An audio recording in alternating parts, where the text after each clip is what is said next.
This podcast is sponsored by nobody. Hey dudes, welcome to Splat from the Past, the only 80s themed horror and sci-fi show where things can get totally radical.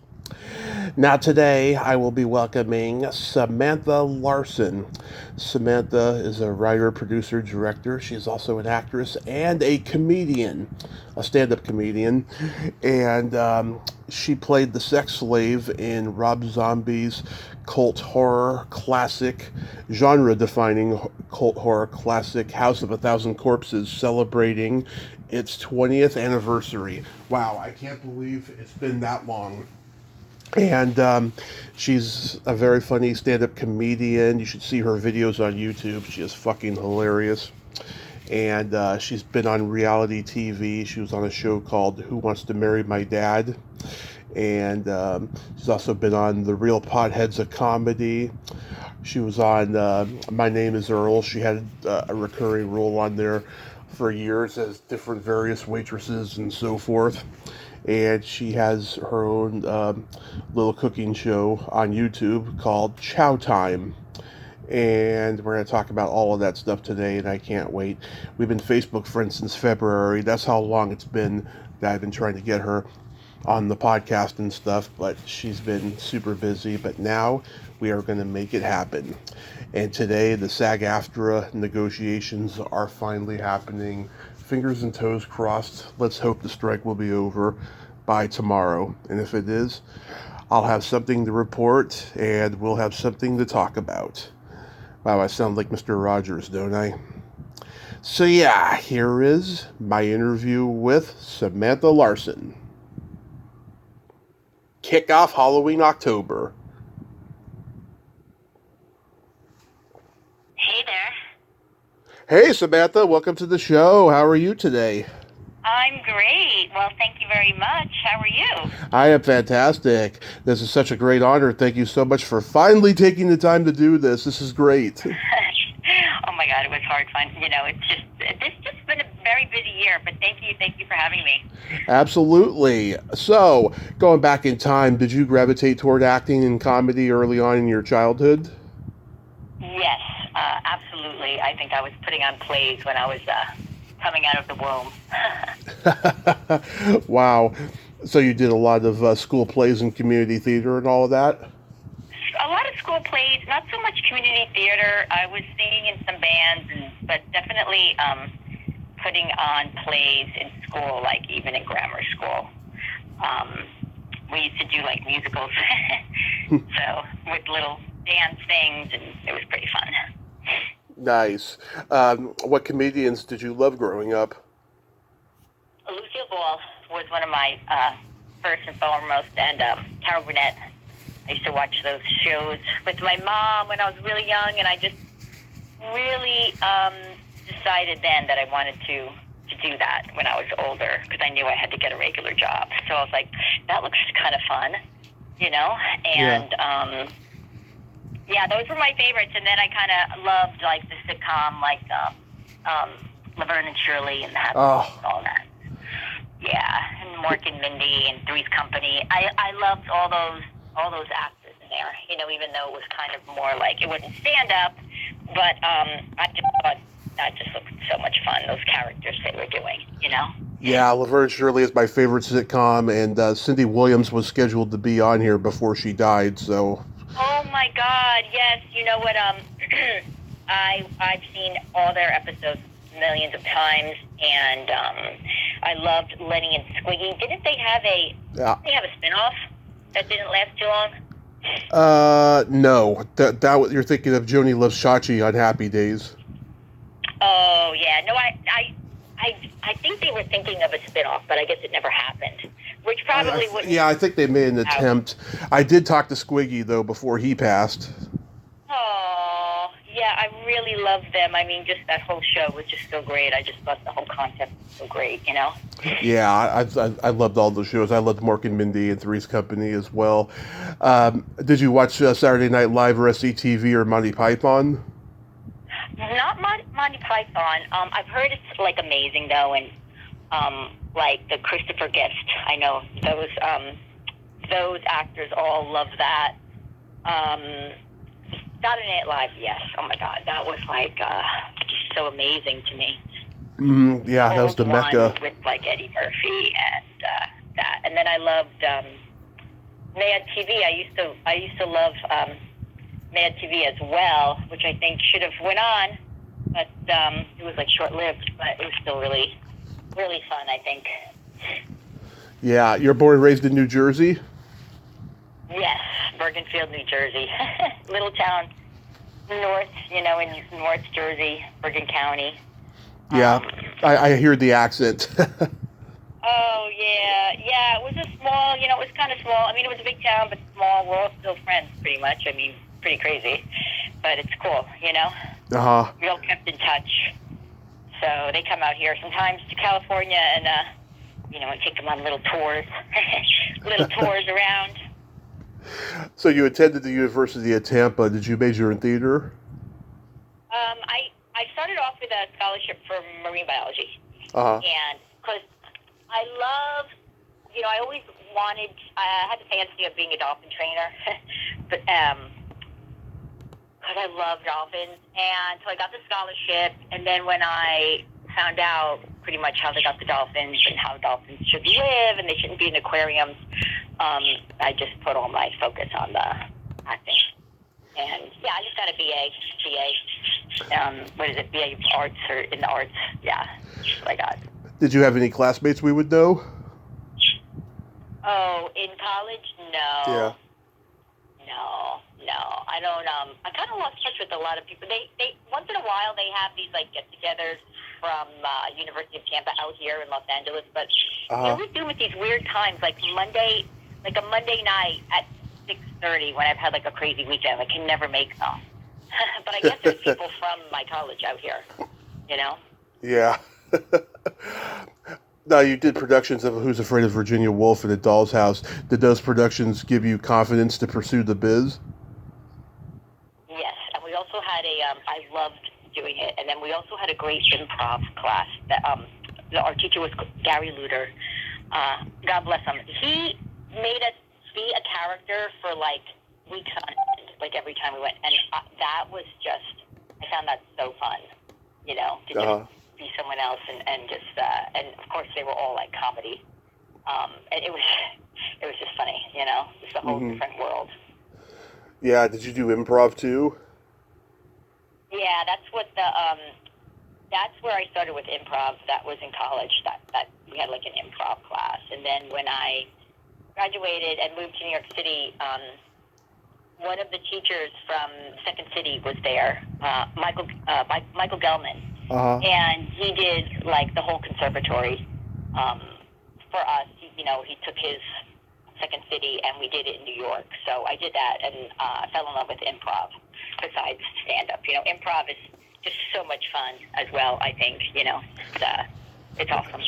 I know. I didn't give it a good chance. I did this improv game thing when I was a freshman in high school, and I was just like, this is so friggin' hard. I don't know how anybody does this. Oh my God! You just do yes and. It's like yes and is that yes and to everything, and just go with it. Yeah, I just remember that was like the main rule.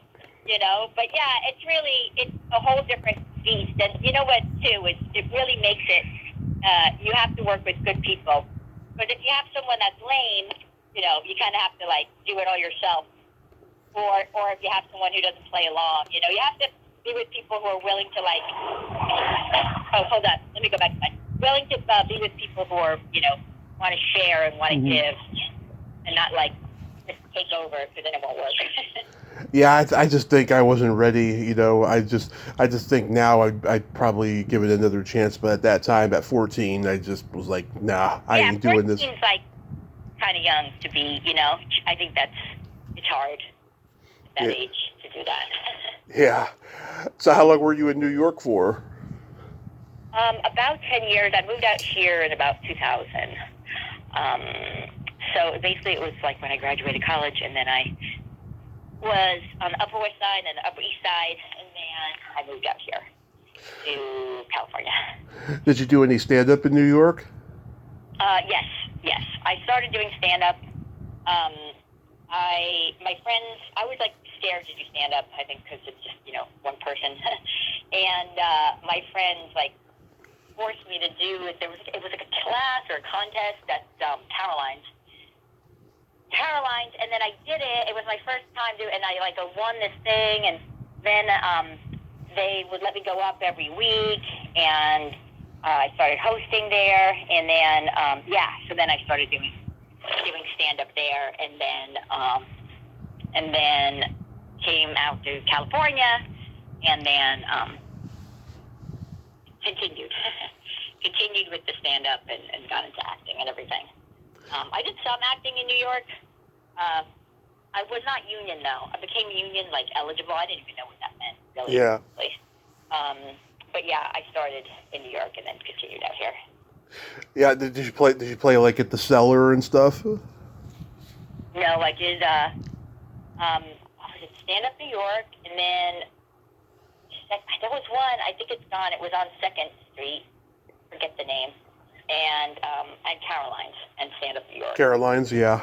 Yeah, I never made it to the Cellar. I don't think. I might have, but I don't remember. So long ago. So long ago, a million years ago. Yeah, who were other comics you saw? Oh, back then? Yeah. Back then, I'll be honest, I don't even, like, remember, I don't really remember.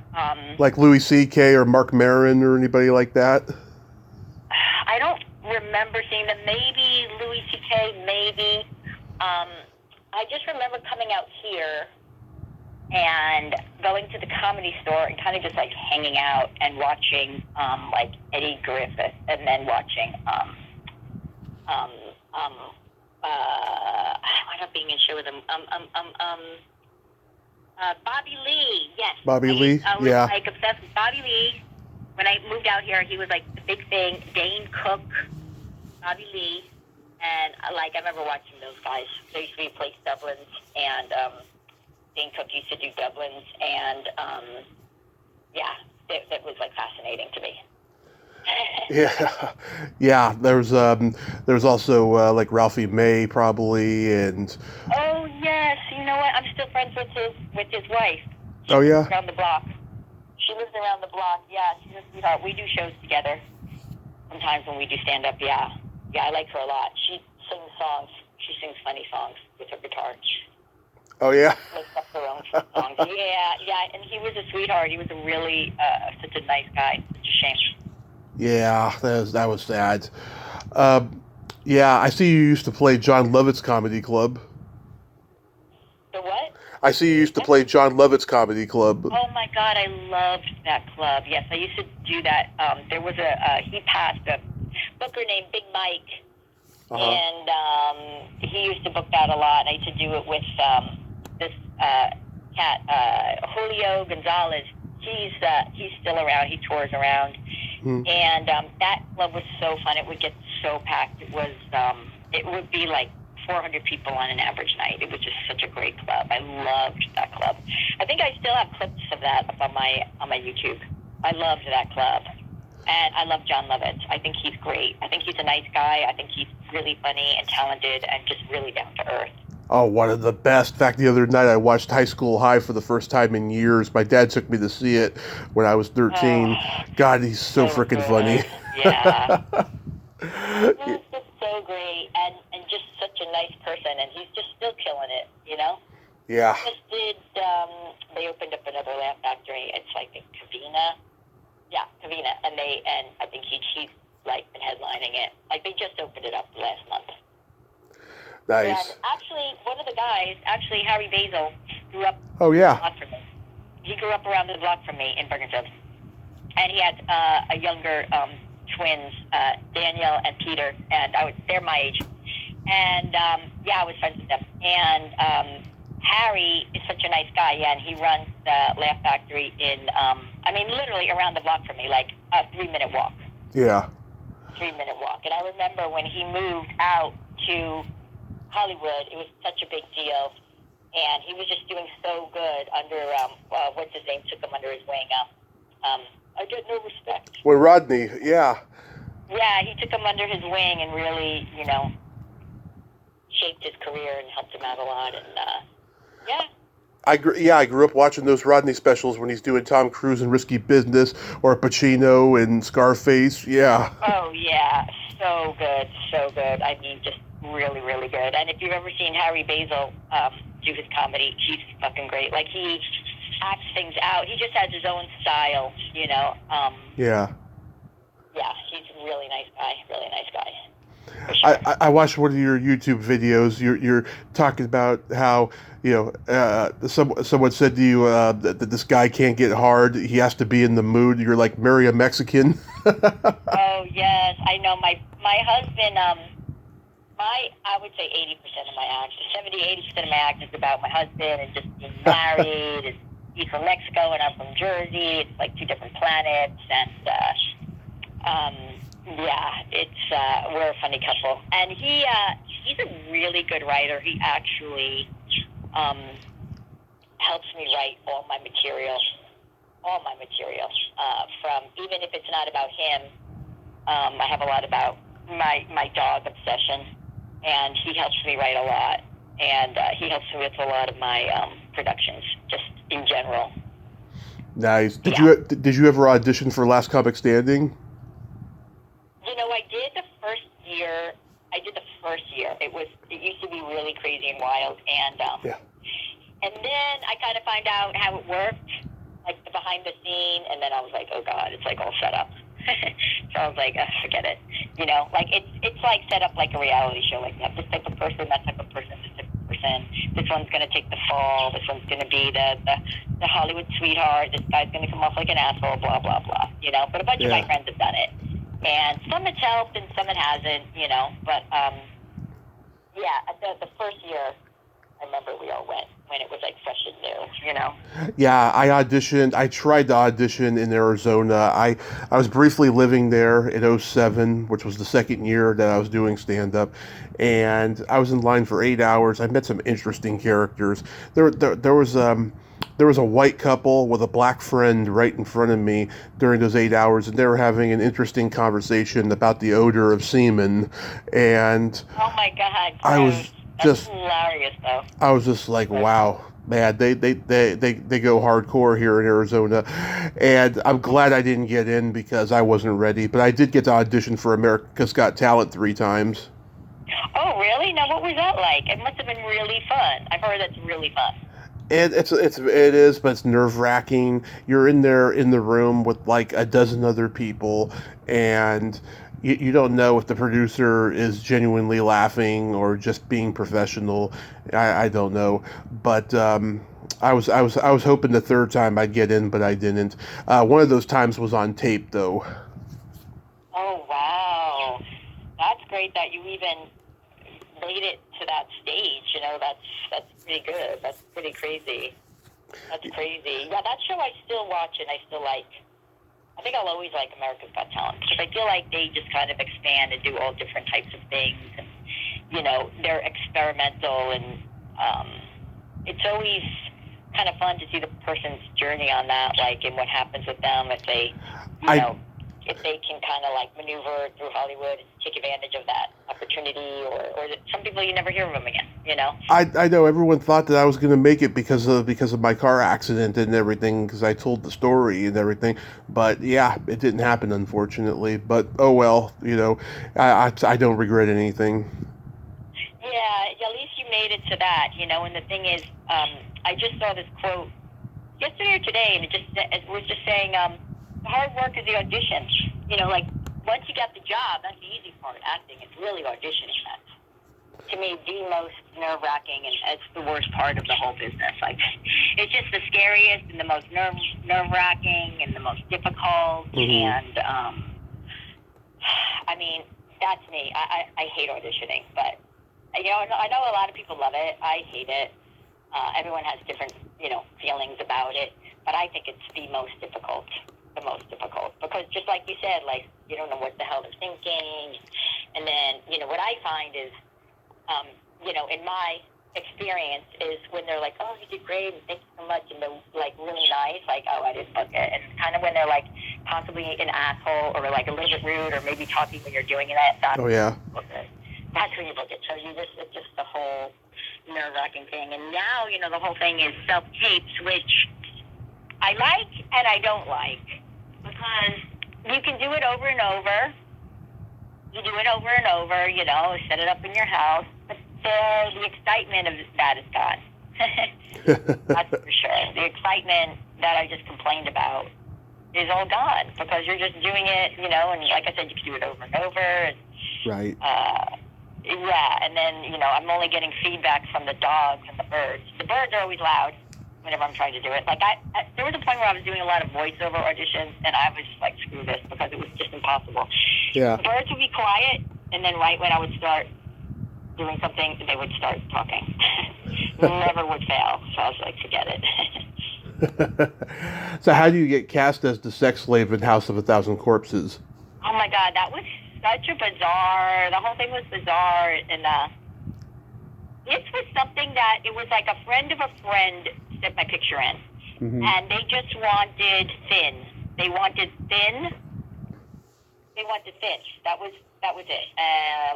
They had like a, body frame in mind, and they wanted thin. And we had to wear these baby doll dresses. So the short of it is, we get there, and it was like me and two ladies, two other girls, and I get there, and they were like, "Oh no, you're not thin enough," which is funny because I'm pretty thin, and so they were like, "Oh no, you have muscle tone. We didn't want muscle tone." It was so funny, but just ironic, right? And then so they sprayed our bodies to make us look like we were in this dungeon for decades without food, and they were. It's like a thing that like a makeup thing, but it's like a spray paint, but it's like motorized, and they're painting your whole body, and they were like trying to get rid of the muscle tone by doing like this different kind of shadowing, and they were trying to get somebody else because they're like, you look too muscular, and but it was too late, so they had to deal with me. And it was really funny. We had these. It was cool because it was like almost like a last minute thrown into it, and then I had my own trailer, and it was a big deal because they dyed my hair black. My hair's blonde. They dyed it black, and they would make a big hubbub because they're like, she's too muscular, and it was really fun. And Rob Zombie's awesome, and I think that was still his wife then, or not so like, but I think they were married. She was there, Sherry. I think her name's Sherry. Yep, Sherry. Sherry Moon Zombie. Yeah, that's right. And everybody on set was just so great, and the place was really creepy because we filmed it in the place where JFK was. No, not JFK. Like one of the Kennedys was murdered. It's on Wilshire. Was it the Wilshire Ebell? It might be. Maybe. And we filmed it in the basement, which was known to be haunted. It wasn't like because of Rob Zombie. It was like known to be haunted. And the actor, I forget, that super, super tall guy, he was there. And it was just like, they were putting like hay and straw and trying to make this creepy thing look like a dungeon, and dirty and like dark, and the makeup that they put on us was just horrendous. Like I remember we were eating. It was, lunchtime and eating, and some people were like, I mean, they couldn't even sit with me and the two other girls. They were like, you guys are just so disgusting. Like, it's just turning. Like, that's how good the makeup was. Yeah. And I think it took us like 3 days to do it, our scenes, and it was just so fun. And literally, it's like a split second in the movie. Like, you have to, like, pause it to see us. But it was so much fun. And yeah, I can't believe how popular that movie got. It was so crazy, Yeah. And he's so great. I mean, I still watch all his stuff. Like, I would love to be in one of his films now. I just think he's so great. And I just love, like, the most recent one, did you see it with the Carnies? Carnies were, like, killing everyone. It was really good. I mean, creepy, scary good. I love horror movies. Yeah, I haven't gone through his whole filmography. I watched about 20 minutes of the Munsters movie he did, and then I couldn't get through it. I thought it was so boring. The origin story took forever, but I liked the way it looked. It had a really good look, I thought. Yeah, I agree with you, and I even, because I love the Addams Family so much, I watched Wednesday. Mm-hmm. I watched that whole series, which was cute. It was, the daughter goes to like a witch school.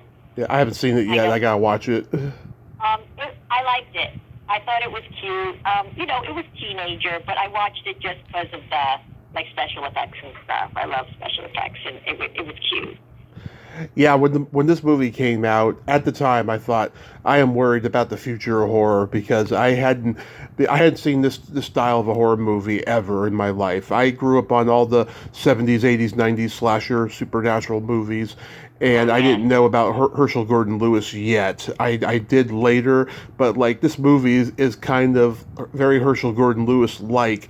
It's very campy in the way it's presented and so forth. Now I look at today's horror movies and I'm like, I am really worried about the future of horror because they're not scary anymore. They're just slow grinding, and they're homogenized. Yeah, I know what you mean. I know what you mean. Yeah. So, a film we just did. A production team that I'm linked up with. I was one of the producers. We did a horror short, Uh-huh. and it just premiered, which was cool seeing it on the big screen. It premiered Saturday night. It's called Erasure, and it's about 15 minutes, but it is scary. Like I will say, and I've seen every horror movie on the planet, every thriller on the planet. That's just my thing. At night, I watch horror and thrillers and mysteries, and I think it's really good. And my husband watched it, and he was creeped out.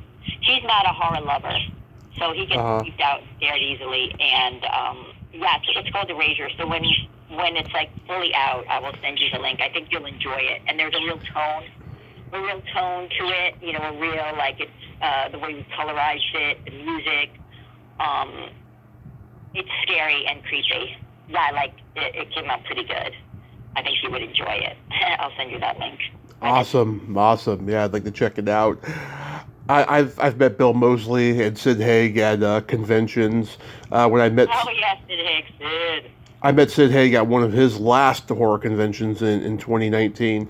He looked like a walking coma. I actually don't know why he went through with appearing, quite honestly. And he had his son and his grandson there with him, and oh my God, they look just like him. Yeah, they're like carbon copies. It's so funny. Yeah, it was really cute. And yeah, Bill Moseley's a great guy. When I met him, he told me about working. Yeah. I don't think I've ever met him, but I've just heard such great things. Yeah, Great things. he told me about working with Clint Eastwood on the movie Pink Cadillac, Oh and wow. it was a nice little conversation. Did you get to go to a screening or a premiere or even the wrap party Of of House of a Thousand Corpses? Oh yeah, we went to the I didn't go to the screening, but we went to the wrap party, and it was just great. And I was on cloud nine because it was kind of right when I got here, and it was just I was overwhelmed. I thought it was just so amazing, and I was nervous. I remember being nervous, which was so dumb. And just slamming drinks because I was nervous. But there was no reason to be nervous. I mean, the movie was done, but I was just oh my God. I think it was my first time with a lot of celebrities, be included on that kind of stuff. So I just thought that was so cool, Yeah. So then you become a reality star with Who Wants to Marry My Dad? Oh my God, that was so funny. That was crazy. And they cast me as the artist because I used to paint badly, decently. But I remember having to lug in all these canvases that I had done. And it was these girls trying to, get their dad to marry someone. And the dad was a lot older.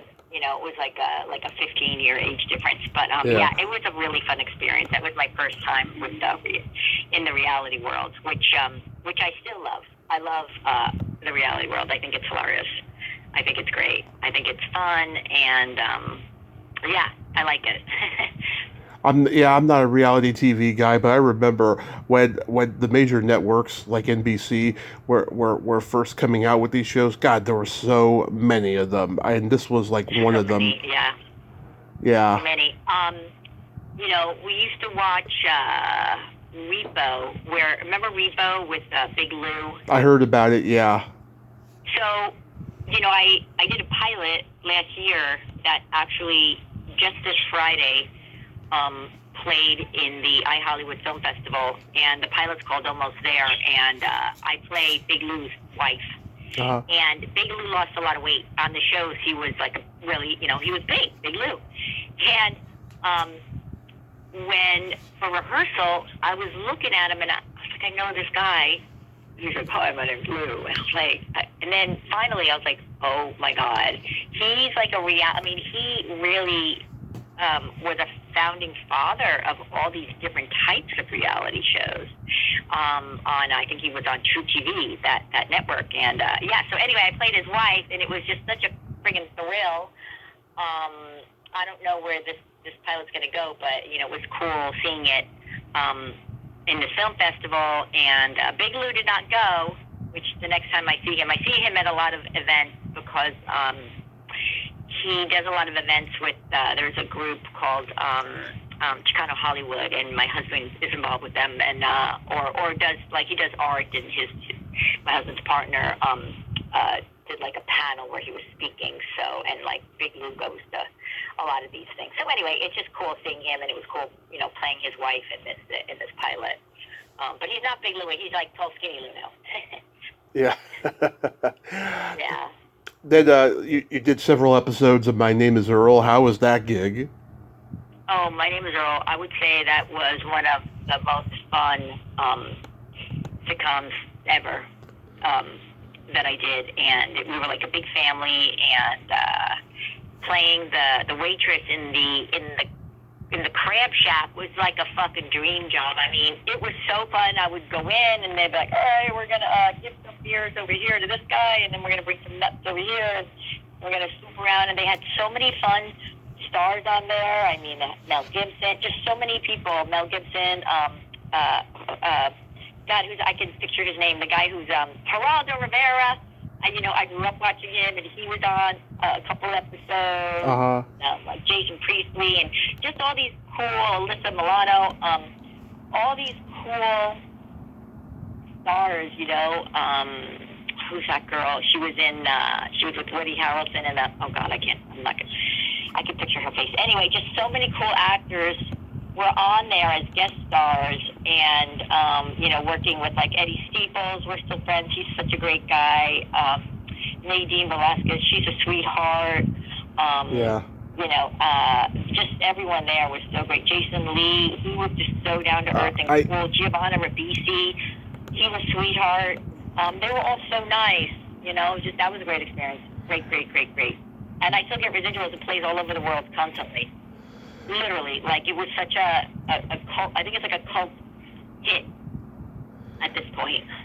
Yeah, I idolized Jason Lee back in the late 90s to the on the skateboard, yeah, mid 2000s, because I just thought he was great at comedy, and I just loved everything that he was in, like all the Kevin Smith stuff he was in and everything. Oh yeah. The Real Potheads of Comedy. That must have been fun. Are you really a pothead? I used to be, but now no. It's just way too strong for me. Yeah. Yes, that was a lot of fun, and that was like a fun web series. And I'm still friends with all those guys. Yeah, one of the guys passed, Ramsey Moore. He was like a best friend of mine. He passed. But yeah, that was really fun.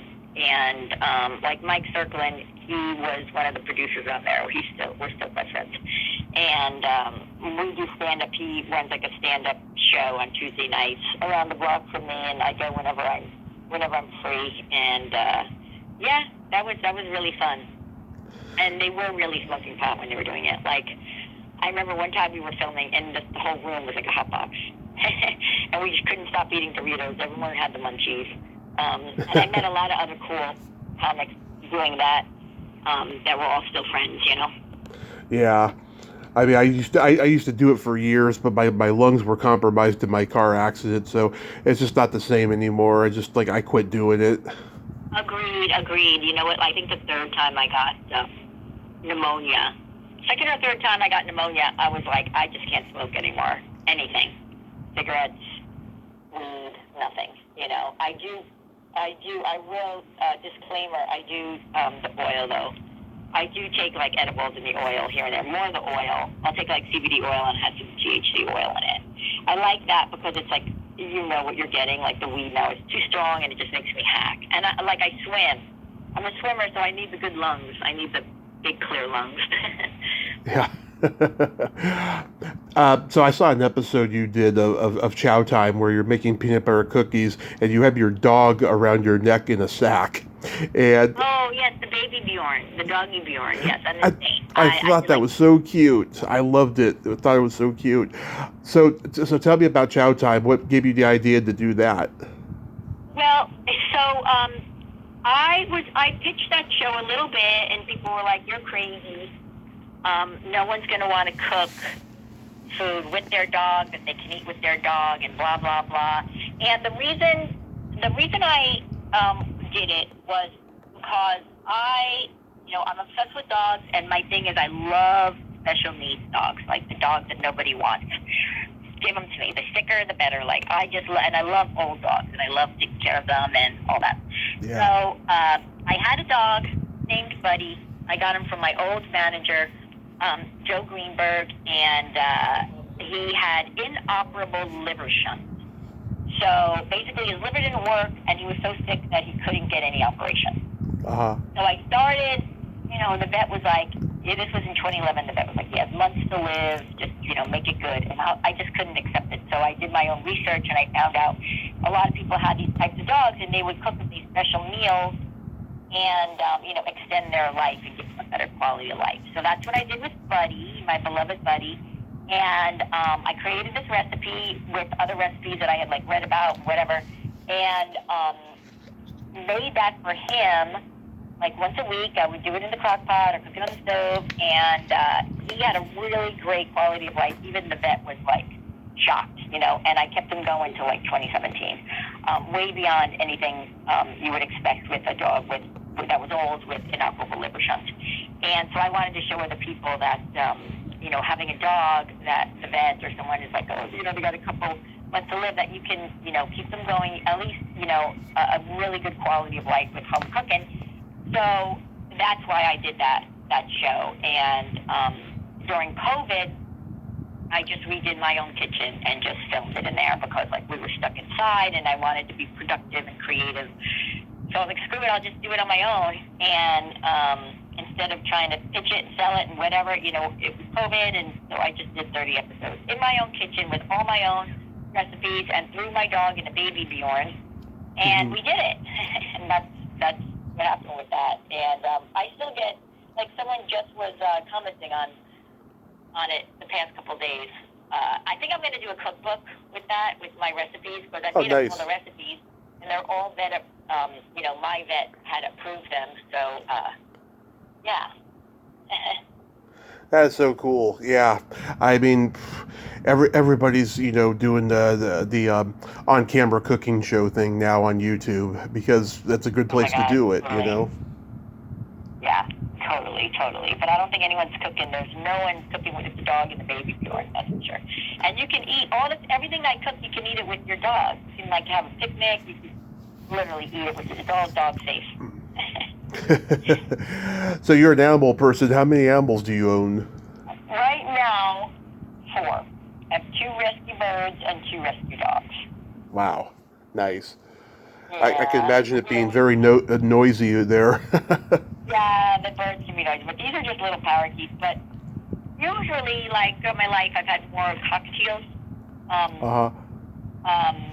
Basically, if someone has a cockatiel and they don't want them or they get hurt, blah blah blah. So at one point we literally had, I think, 4 or 5 birds. I had 3 cockatiels and 2 parakeets at one point. That was a lot. And 1 dog at one point. That was a lot. And then I think we also had the fish and the frog. So there was a lot going on in here. But now it's relatively tame with 2 parakeets and 2 dogs. Yeah, we have a dog and a cat here, and they're both a pain in the ass, but I love them both. Yeah. They just I don't think I've ever not had animals in my life. I can't imagine coming home to a house with no animals. It just seems like it'd be horrible. Yeah. So have you been doing any stand-up lately? Were you doing the virtual thing during the pandemic? I did the virtual thing during the pandemic, which I always think sucks, but you know we did it. And my last show, I think I did was the improv. That was great. I'm just more focused on acting right now. Uh-huh. That's my thing right now, acting and producing. So that's like what I'm. But I will always do stand-up. But my focus right now is like acting and producing and hosting, and that's I mean, I wish there was like more time in the day, you know. Yeah. But when you get involved filming and stuff, you know, it just takes. Like I was just flew up to Fresno. There's a production company I work with, and they're based in Fresno, and I just flew out there, and I was there for like 3 days last weekend, and you know, that's like my focus. So you know, when you're filming, and if you don't have a huge budget, you just film as much as you can for days on end. It's kind of, and they were night shoots we were doing. So I just put stand up on the back burner when I'm filming. You know. Yeah. Filming other stuff. So. Because I remember you mentioned to me when we were first trying to do this, you mentioned you were just doing 4 pilots and a documentary at the time. Yeah, I know, and that's come to fruition because one of the pilots that was literally in the film festival, that was when I was telling you about Big Lou, it's called Almost There, and then another one of the pilots called The Guy's Guy, won a ton of, it won Best Funniest Pilot, and it won the Best Actor of our main actor, Timothy won that, and that's in all the film festival circuits right now, Guy's Guy, and that I play Dominatrix, which is hilarious. It's a sitcom, so it's funny. Yeah. It's serious.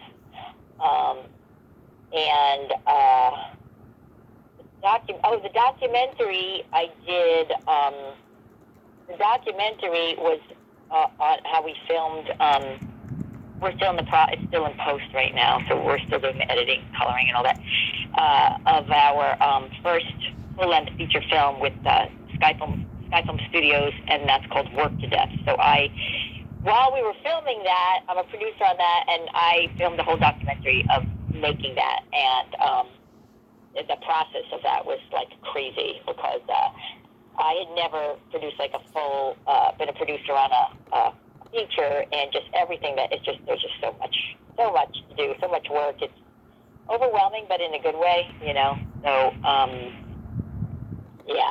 there's a lot. It's been a pretty busy. The past 2 years have been pretty crazy good in a good way, you know, crazy busy, and there's just so much more going on, and so many other things to film and write and film and get it done. There's like unending. Yeah, it can be kind of stressful, especially this time with the film distributions being all fucked up and all that stuff. Oh, yeah. Well, I think we're going to wrap it up. I think SAG is going to, I think the strike should be over soon. I know, I'm excited about that. I'm pretty happy about that. Yeah, I think that should be good, and then everyone can, you know, get back to promoting all their stuff and, you know, just get back at it. So now it's time to play my secret silly game. This is a series of silly slumber party questions. It's no win or lose, just pure fun.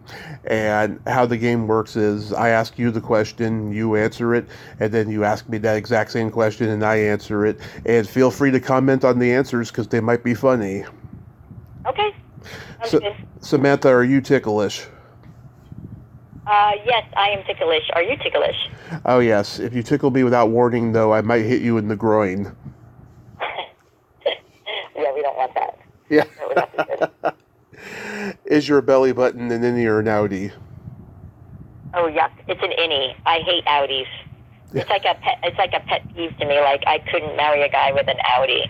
Do you have an innie or an outie? I have an innie. That's so funny. Yeah, thank God my husband has an innie, or he would have been out. Yeah. He would have been an outie. I like them, you know, but to each their own, I guess. What color are your toenails painted? They're pink right now. Nice. Pink right now. Oh, are your toenails painted? Right now they're not, but last time they were purple lavender. Oh, I love that. I love that. That'll probably be my next color. I like to go elaborate, yeah. What would you say is your best personality trait? I think my best personality trait is my sense of humor. What's your best personality trait? I have empathy and I have no filter. Oh, nice. Nice. I love that. I'm a Gemini, yes. Oh, you're a Gemini. Gotcha. What? Yeah. What's your favorite place to have a quickie in? I think my favorite place to have a quickie in would just be the car. I think it's, convenient. Yeah. What's your favorite place to have a quickie in? The back of a movie theater. Oh, that's hilarious. I don't think I've ever done that, but good for you. Yeah, back when you could actually get away with it. Oh, that's funny. I couldn't even imagine, like, a place with, like, 12 different theaters, and, I just can't imagine that now. That's funny, though. Yeah, and it was just finger quickies, Finger quickies. If you could have anything named after you, what would it be? If I had anything named after me, I think I would like it to be an ice cream. I think ice cream's fun and yummy. Yeah. Oh, if you had anything named after you, what would it be? A vibrator. Oh my God, that's hilarious. The Tommy Chatsy. That's funny. The Tommy Chatsy. I love it. Yeah, it comes with a clit sucker called the Tommy Constrictor. Oh my God, that's crazy. I'm sure it'd be a big hit. Yeah. And then my favorite question, is there a stinky smell that just makes you gag? A stinky smell that just makes me gag. Yeah, I think like old woman perfume is like the worst. Yeah. The worst. I don't even know what that scent is, but there's just something about it that's just like horrendous. And it seems to be like it's like over the top. It's not just like a squirt. It's like they took a bath in it or something. Yeah, that's horrible. What is your what makes you gag with scent? Either farts or feet. Farts or feet. Yeah, I could see that. Yeah. Yeah, that makes sense. I have a joke for you. What do you call a boy that doesn't masturbate? Uptight. A liar. Oh my God, yes. I agree with that. Yeah. I agree with that. I mean, come on.